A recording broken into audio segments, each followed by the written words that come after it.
नमस्ते। आज सीखते हैं कि आयकर रिटर्न कैसे भरें अपने मोबाइल से, वो भी एकदम आसानी से। इसके लिए सबसे पहले आप अपना फॉर्म 16 और फॉर्म 26 ले लीजिए और अपने मोबाइल में क्रोम ब्राउज़र में चले।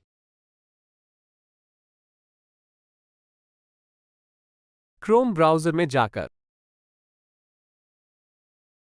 लिखें इनकम टैक्स फाइलिंग, फिर एंटर करें। इसके बाद इनकम टैक्स वेबसाइट के इस पहले लिंक पर क्लिक करें। ये आपको इनकम टैक्स फाइलिंग के ई पोर्टल पर ले जाएगा। इसमें ऊपर इस गोल आइकन पर क्लिक करें और लॉगिन करें।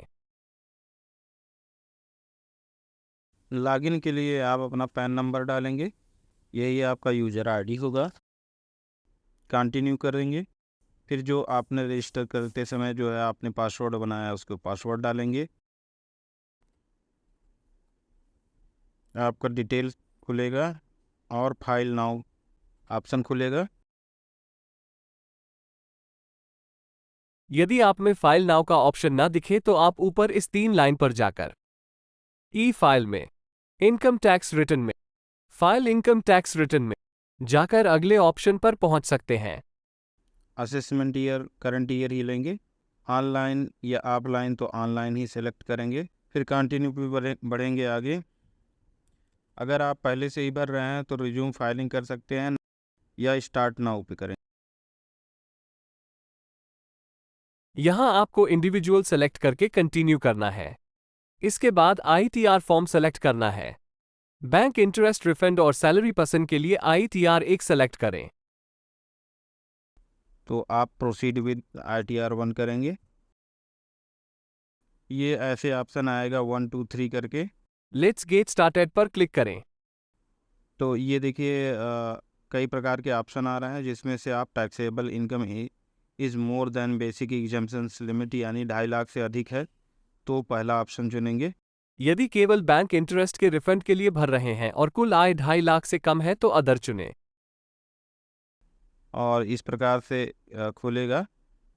आपको personal information, grass total income, total deductions, tax paid, total tax liability इस तरीके से करना होगा। तो हम पर्सनल इंफॉर्मेशन वाले ऑप्शन पे क्लिक करेंगे जिसमें आपकी पर्सनल डिटेल कुछ पहले से फिलअप रहेगी और कुछ बाद में फिलअप कर सकते हैं, जैसे सेंट्रल गवर्नमेंट से हैं, स्टेट गवर्नमेंट से हैं, बैंक से हैं, कहाँ से हैं, ये सारा ऑप्शन इसमें खुलेगा।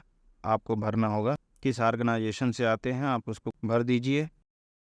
और देखिए इसमें ड्यू डेट के बिफोर आफ्टर के लिए ऑप्शन दिया हुआ है। तो आप निश्चित रूप से अगर 31 के पहले भर रहे हैं तो पहला वाला ऑप्शन चुनेंगे, अन्यथा बाद वाले ऑप्शन के साथ जा सकते हैं। ओल्ड रिजीम के लिए नो और नए के लिए यस चुनें। ग्रास टोटल इनकम वाले ऑप्शन पे आ जाए। अब सैलरी एग्जम्पशंस के लिए जैसे आप देख सकते हैं कि इसमें मेंटेनेंस ऑफ यूनिफॉर्म के लिए अलाउंस मिलता है, उनका वो यस करेंगे और यस करने पर एक ऑप्शन खुल जाएगा। ऑप्शन खुलने पर आप जितना अलाउंस मिला है उसको डाल सकते हैं। यदि आप के बच्चे हैं और चिल्ड्रन एजुकेशन अलाउंस प्राप्त किए हैं या हॉस्टल अलाउंस प्राप्त किए हैं तो आप यस करके उसमें भर सकते हैं। अगले ऑप्शन में है कि आपने HRA जो प्राप्त किया है उसके रूल 2A के अकॉर्डिंग आप यहाँ भर सकते हैं। वो अगर आपसे डिपार्टमेंट ने पहले से ही छूट दी हुई तो यहाँ पे दिखाएगा, और अगर आप ये एग्री हैं तो यस कर दीजिए, अगर नो कर सकते हैं तो उसमें दूसरा ऑप्शन आ जाएगा इनकम फ्रॉम सैलरी। तो इसमें स्टैंडर्ड डिडक्शन 50,000, नेट सैलरी वगैरह सब आ जाएगा, HRA की छूट मिल जाएगी। तो income chargeable under the head salaries ये टोटल आ गया। अगर इनकम फ्रॉम हाउस प्रॉपर्टी से है, कुछ आपको प्राप्त हुआ है, तो आप इस वाले ऑप्शन के साथ प्रोसीड कर सकते हैं। फॉर्म 16 में अगर पहले से ही दिखा चुके हैं तो ठीक है, नहीं दिखाए हैं तो यहाँ दिखा सकते हैं। अब अगर रेंट आपने रिसीव किया है तो यहाँ भर सकते हैं सारी चीज़, वो अपने हिसाब से छूट दे देगा। इनकम फ्रॉम अदर सोर्सेज जैसे bank interest, cooperative society, post office, इन सब से जो इंटरेस्ट मिला है, अगर आपको कुछ मिला है, अगर आप जो है एनुअल इंफॉर्मेशन स्टेटमेंट देखेंगे उसमें पता चल जाएगा कि आपने कितना जो है इंटरेस्ट प्राप्त किया है। इंटरेस्ट फ्रॉम डिपॉजिट्स, डिपॉजिट मतलब आरडी हुआ, फिक्स डिपॉजिट हुआ, इन सब में जो डिपॉजिट का आपका है वो उसका अलग इंटरेस्ट देखिए बन रहा है, और जो सेविंग अकाउंट में पड़ा है उसका अलग बन रहा है। इसकी छूट आगे मिलती है। जो बैंक इंटरेस्ट है, सेविंग बैंक इंटरेस्ट 10,000 रुपये तक छूट रहता है, और जो इंटरेस्ट आपको आरडी वगैरह से मिलता है उस पर छूट नहीं रहता है। अब ग्रास टोटल इनकम, ये टोटल इतना आ गया।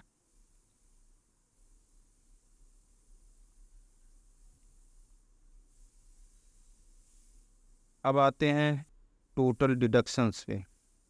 डिडक्शन पे आप देखिए जो है, अगर आप डोनेशन पेड किए हैं तो यस करिए। अगर आप डोनेशन पेड किए हैं साइंटिफिक रिसर्च के लिए या रूरल डेवलपमेंट के लिए तो यहाँ करिए। अंडर सेक्शन 80 जीजी के अंतर्गत कोई डिडक्शन क्लेम करते हैं तो यस करेंगे। अब ये provident fund, insurance, public provident fund, अगर आपका है कुछ तो वो डाल दीजिए, वो टीसी के तहत छूट मिल जाएगी। अगर पहले से ही डिपार्टमेंट ने दिखा रखा है तो आप एग्री करते हैं तो यस करिए, नहीं एग्री करते हैं, बढ़ाना घटाना है तो नो करके उसमें जो है चेंज कर सकते हैं। अब ये जो गवर्नमेंट का कंट्रीब्यूशन होता है, इसमें देखिए सेक्शन 80CC-D2 के अंतर्गत छूट मिलती है, फिर 80D के अंतर्गत जो छूट मिलती है, इसमें आपका या आपके परिवार का मेडिकल इंश्योरेंस, हेल्थ चेकअप या आपके विभाग द्वारा मेडिकल सुविधा के लिए काटी गई किस्त जैसे सीजीएचएस आदि आते हैं। इसके लिए यहाँ यस करें, इसको भरने का ऑप्शन आगे आएगा। 80TTA जो आपको छूट लेनी है वो बैंक इंटरेस्ट वाला 80TA में जाएगा। 80CCD1, इसमें एनपीएस के लिए एम्प्लॉय के कंट्रीब्यूशन की छूट मिलती है। 80CCD1B, इसमें एनपीएस की एक्स्ट्रा 50,000 तक की छूट ले सकते हैं यदि आपका एनपीएस कटा है। अब देखिए वेरीफाई करने के लिए दे रहा है 80C के अंतर्गत आपने छूट कितना लिखी है एज पर फॉर्म 16। अगर आपका कुछ बढ़ाना है तो आप एडिट भी कर सकते हैं। 80D के अंतर्गत अगर आप इंश्योरेंस प्रीमियम कुछ है तो आप उसकी छूट ले सकते हैं। ये नीचे देखिए 80CC-D2 जो गवर्नमेंट वाला है, सारा चीज़ दिखाया गया था।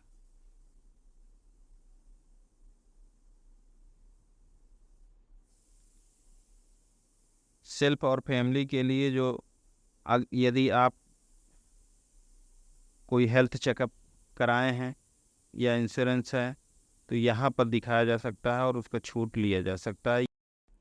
80CCD1B के अंतर्गत 50,000 रुपये का डिडक्शन ले सकते हैं। इस प्रकार से 1.5 लाख प्लस 50,000 यानी 2 लाख की आपको छूट मिल सकती है।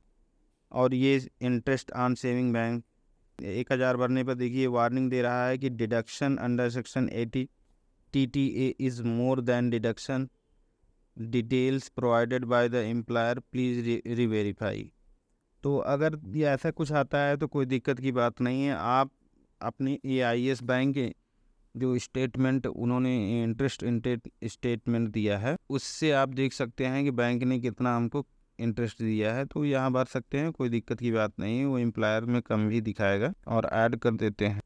जो आपने भरा है उसको वेरीफाई कर लिए एक बार फिर से। यदि कोई चेंज हो तो ये पेंसिल वाले बॉक्स में जाके आप एडिट करके उसको पुनः फिर से सही कर सकते हैं। ये टोटल डिडक्शन 3,19,917 आ गया। अब इसको कंफर्म कर दीजिए। अब ये टोटल डिडक्शन वाला कॉलम हो गया। अब टैक्स पेड पर आते हैं। आपके फॉर्म 16 में जितना आपने टैक्स पेड किया है वो यहाँ पे दिखाया गया होगा। फिर हम आते हैं अगले ऑप्शन पे, टोटल टैक्स लायबिलिटी। अब यदि आपका टैक्स ज़्यादा बन रहा है, आपने कम पेड किया है, जो शेष राशि होगी उसको पेड करना होगा। और यदि आपने टैक्स ज़्यादा पेड किया है और बन कम रहा है तो आपको वापस हो जाएगा, रिटर्न हो जाएगा। ये रिलीव अंडर सेक्शन 89 पिछले वित्तीय वर्ष या पिछले 2 3 4 वित्तीय वर्ष पहले की अगर एडवांस मिला है आप जाकर, या कोई रुकी हुई सैलरी मिली हुई है या कोई और धन मिला हुआ है तो उसकी छूट आप यहाँ पे ले सकते हैं टेनी फार्म के जरिए, बशर्ते आप उन वित्तीय वर्षों में अपनी बचत पूरी की हो, तभी आपको वो छूट मिल पाएगी। अब total tax fee and interest 28,028 दिखाई दे रहा है, इसको आप प्रोसीड करेंगे तो आपका जितना बढ़ा हुआ टैक्स होगा वो पे करने के लिए बोलेगा। You need to make a payment of ₹2640, और अगर कम रहेगा आपको रिटर्न मिलना है, आपको पे करने वाला ऑप्शन तब फिर नहीं आएगा, आप डायरेक्ट जो है उसको आगे बढ़ा के ई वेरीफाई कर देंगे। ये सारे ऑप्शन आप भर देंगे, कंटिन्यू पर क्लिक करेंगे। नेट बैंकिंग से करना है, डेबिट कार्ड से करना है, कैसे करना है, ये सारा ऑप्शन आपको जिस ऑप्शन के साथ जाना चाहेंगे आप जा सकते हैं। लेकिन ज़्यादा ऑप्शन ये होता है कि आप नेट बैंकिंग का उपयोग करें या डेबिट कार्ड का उपयोग करें, आसानी हो जाती। यदि आपका बैंक SBI है तो आप SBI के साथ, कोटक है तो कोटक के साथ, जिस भी बैंक के साथ आप जाना चाहते हैं जा सकते हैं। इस ऑप्शन पे क्लिक करके आगे क्लिक करेंगे तो आगे प्रोसीड करेगा, सारे डिटेल आएगी, कितना पैसा जमा करना है उसका ब्रेकअप दिया रहेगा, और पे नाउ पे आप क्लिक करते ही आपको टर्म एंड कंडीशन का ये आ जाएगा, आप उसे क्लिक करके एग्री के साथ आप सबमिट टू बैंक कर देंगे। अकाउंट नंबर, कैप्चा, ये सब आपको भरना होगा जिस बैंक अकाउंट से आप कटाना चाहते हैं। हाई सिक्योरिटी पासवर्ड आप डाल के आगे करिए, कंफर्म कर देंगे। यहाँ कार्ड की डिटेल मांग रहा है या CV नंबर मांग रहा होगा तो उसको देकर आगे जो भी है आगे प्रोसीड कर देंगे। आप इसे प्रोसीड या कंफर्म कर सकते हैं। क्लिक हियर से आप उसी पेज पे जा सकते हैं, फिर से आप इसको कंफर्म करेंगे, पेमेंट वाज सक्सेसफुली का मैसेज आ जाएगा, और फिर आप इस प्रकार का आप डाउनलोड भी चालान कर सकते हैं। डाउन के साथ आप बैक टू अमाउंट पेएबल देखिए 0 दिखा रहा है, बाकी आपका हो गया, जितना भरना था उतना पूरा हो गया। प्रीव्यू रिटर्न आप देख सकते हैं।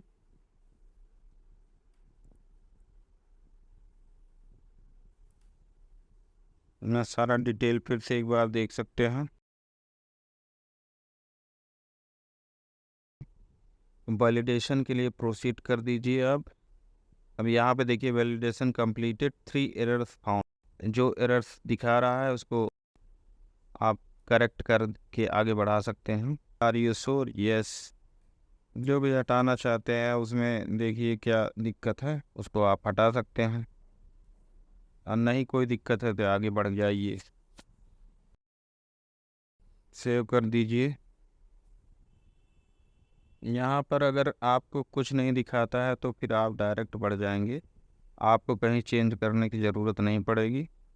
अगर एरर्स आते हैं तो आप उन एरर को फिर से एक बार मिलान करके आप सही कर सकते हैं। आप एक बार और प्रोसीड कर सकते हैं। प्रीव्यू रिटर्न पे फिर से आप आ गए हैं, फिर से करिए प्रीव्यू रिटर्न एंड सबमिट वाले, वेरीफाई एंड सबमिट पे आ जाएंगे। Proceed to preview, proceed to validation, validation successfully.